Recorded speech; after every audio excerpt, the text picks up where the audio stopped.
साथियों, जो 2 वर्ष की बेटी के साथ में जो जघन्य अपराध हुआ है,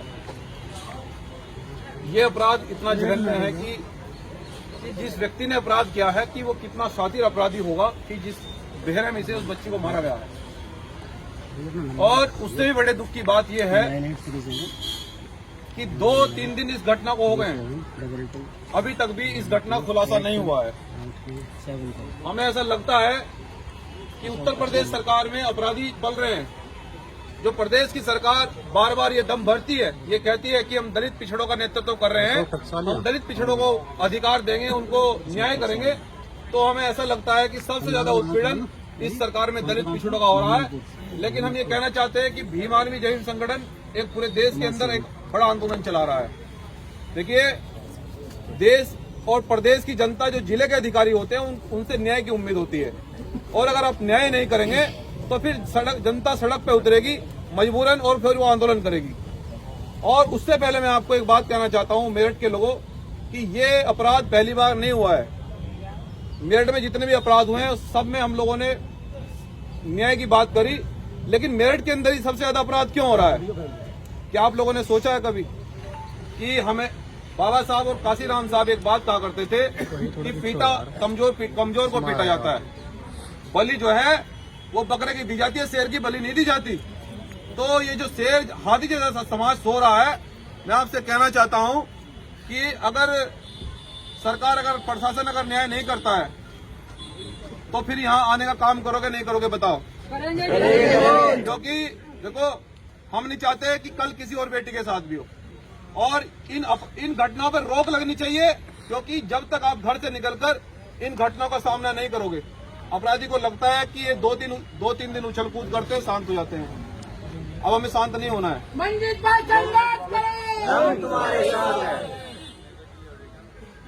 जब तक बेटी को न्याय ना मिले तो हम यहाँ से हिलने वाले नहीं हैं। और जिलाधिकारी महोदय, हम आपसे न्याय की उम्मीद लेकर आए हैं। अगर आप न्याय नहीं करोगे तो भैया सरकार आपकी है, प्रशासन आपका है, आप हम पे लाठीचार्ज करवा दो, लेकिन हम संविधान को हाथ में लेकर बैठे हैं। जब तक न्याय नहीं मिलेगा, बेटियों के हत्यारों को जब तक आप सलाखों के पीछे नहीं पहुंचाओगे, जब तक हम यहाँ से हिलने वाले नहीं हैं। और ये बहुजन समाज के लोगों, आप भी यहाँ से संकल्प लेकर जाएं। अगर हमें प्रशासन न्याय की उम्मीद नहीं जगती है, कोई यह न्याय प्रिय कोई आश्वासन नहीं देता है प्रशासन, तो फिर तैयार करना महापंचायत जिलाधिकारी के ऑफिस के सामने होगी। और इस बार सुनो, बैठ जाओ माता जी, आ जाओ। अब ये एक पीड़ित परिवार हो रहा है। कल एक हमारे भाई को गोली मारी। माता जी बैठ जाओ, भैया बैठ जाओ, आप बैठ जाओ, बैठ जाओ माता जी, बैठ जाओ माता जी, ये बैठ जाओ बहन, बैठ जाओ। अब ये परिवार एक और आ गया है। इस परिवार के व्यक्ति को कल गोली मारी गई है, उसमें भी अब तक कोई स्पष्टीकरण नहीं आया। तो हम ये कहना चाहते हैं कि जिस प्रकार से गोलियों से हम लोगों को भूना जा रहा है, गाजर मूली की तरह काटा जा रहा है, कब तक सहन करोगे?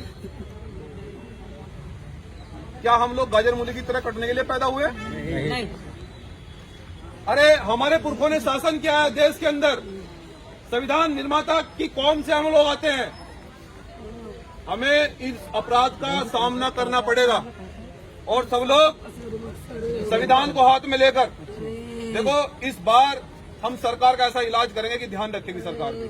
मैं आपसे वादा कर रहा हूं मेरठ की धरती पर, क्योंकि हम स्वाभिमानी लोग हैं। हम लोग देश के अंदर, फिर से बता रहा हूं कि एक बड़ा आंदोलन चला रहे हैं। अगर हमारे इस बेटी के साथ में, दोनों परिवारों के साथ में न्याय नहीं होता है तो महापंचायत की घोषणा करेंगे, लेकिन पूरे पश्चिम उत्तर प्रदेश के लोग पहुंचेंगे नहीं पहुंचेंगे इस ऑफिस पर? सब लोग हाथ में संविधान को लेकर निकलना, सब लोग संविधान को हाथ में लेकर निकलना, और एक ऐसी क्रांति होगी कि आज के बाद कोई घटना करने से पहले बहुजन समाज के लोगों पर सोचेगा। तो मैं ऐसी उम्मीद करता हूं। अभी अधिकारियों ने कहा है कि मीटिंग चल रही है, बात करेंगे, तो पहले अधिकारियों से क्या शासन देते तो उनसे बात कर लें, उसके बाद फिर हम ऐलान करेंगे महापंचायत का। सब लोग तैयार हैं? हाथ खड़ा करके बताओ, तैयार है? जेल भी भेज सकते हैं।